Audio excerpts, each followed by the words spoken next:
हिमालय की गोद में बसा एक छोटा सा गांव था, शांतिपुर। यह गांव अपनी प्राकृतिक सुंदरता और शांत वातावरण के लिए जाना जाता था। यहाँ के लोग सरल और मेहनती थे और उनका जीवन प्रकृति के नियमों के अनुसार चलता था। गांव के बीचों बीच एक प्राचीन बरगद का पेड़ खड़ा था, जो न केवल गांव की पहचान था बल्कि कई रहस्यमयी कहानियों का गवाह भी था। इस गांव में एक युवा चित्रकार रहता था जिसका नाम अर्जुन था। अर्जुन के हाथों में जादू था। उसकी बनाई हुई तस्वीरें ऐसी लगती थीं मानो वे अभी बोल उठेंगी। वो प्रकृति के हर रंग और भाव को अपने कैनवास पर उतार देता था। लेकिन अर्जुन एक रहस्यमय बीमारी से पीड़ित था। उसकी याददाश्त धीरे धीरे कमजोर होती जा रही थी। वो अक्सर अपनी बनाई हुई तस्वीरों के बारे में भी भूल जाता था। अर्जुन के सबसे अच्छे दोस्त का नाम विक्रम था, जो गांव का वैद्य था। विक्रम ने अर्जुन की बीमारी का हर संभव इलाज करने की कोशिश की, लेकिन कोई फायदा नहीं हुआ। विक्रम जानता था कि अर्जुन के लिए उसकी यादें ही उसकी सबसे बड़ी दौलत हैं और उन्हें खोता हुआ देखना विक्रम के लिए बहुत दुखदायी था।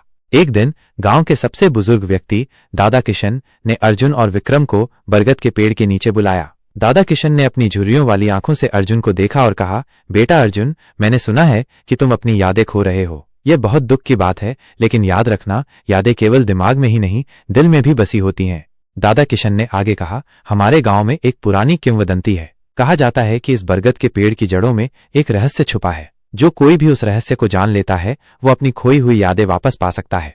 अर्जुन और विक्रम ने दादा किशन की बातों को ध्यान से सुना। उन्हें इस किंवदंती पर पूरी तरह से विश्वास तो नहीं था, लेकिन अर्जुन अपनी यादों को वापस पाने के लिए कुछ भी करने को तैयार था। अगले दिन अर्जुन और विक्रम बरगद के पेड़ के पास गए। पेड़ विशाल और प्राचीन था, उसकी जड़ें दूर दूर तक फैली हुई थीं। उन्होंने ध्यान से पेड़ के चारों ओर देखा, लेकिन उन्हें कोई रहस्यमय निशान या दरवाजा नहीं मिला।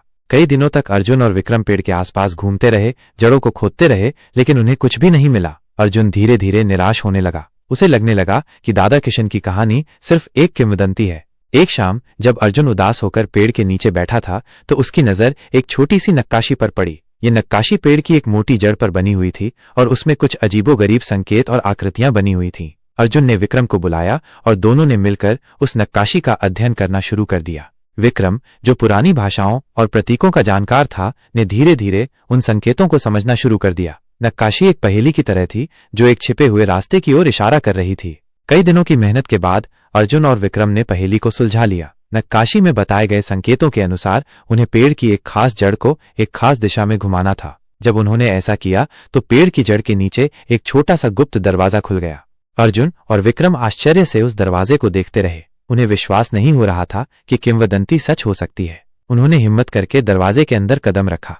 अंदर एक संकरी सुरंग थी, जो धीरे धीरे नीचे की ओर जा रही थी। सुरंग में अंधेरा था, लेकिन विक्रम ने अपनी मशाल जलाई, जिससे उन्हें आगे का रास्ता दिखाई दिया।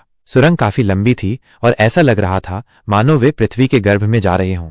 काफी देर चलने के बाद सुरंग एक बड़े से कक्ष में खुल गई। कक्ष के बीच में एक छोटा सा पत्थर का कुंड था, जिसमें से एक हल्की नीली रोशनी निकल रही थी। कुंड के चारों ओर कुछ प्राचीन ग्रंथों और कलाकृतियों रखी हुई थीं। अर्जुन और विक्रम उस अद्भुत दृश्य को देखकर हैरान रह गए। उन्हें समझ नहीं आ रहा था कि ये सब क्या है। तभी कुंड से एक मधुर ध्वनि सुनाई दी, जो धीरे धीरे एक शांत संगीत में बदल गई।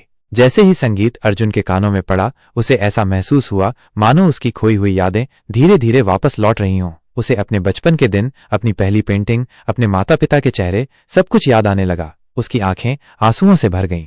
विक्रम ने अर्जुन को खुशी से गले लगा लिया। वो जानता था कि कुंड में कुछ ऐसा है जो अर्जुन की यादों को वापस ला सकता है।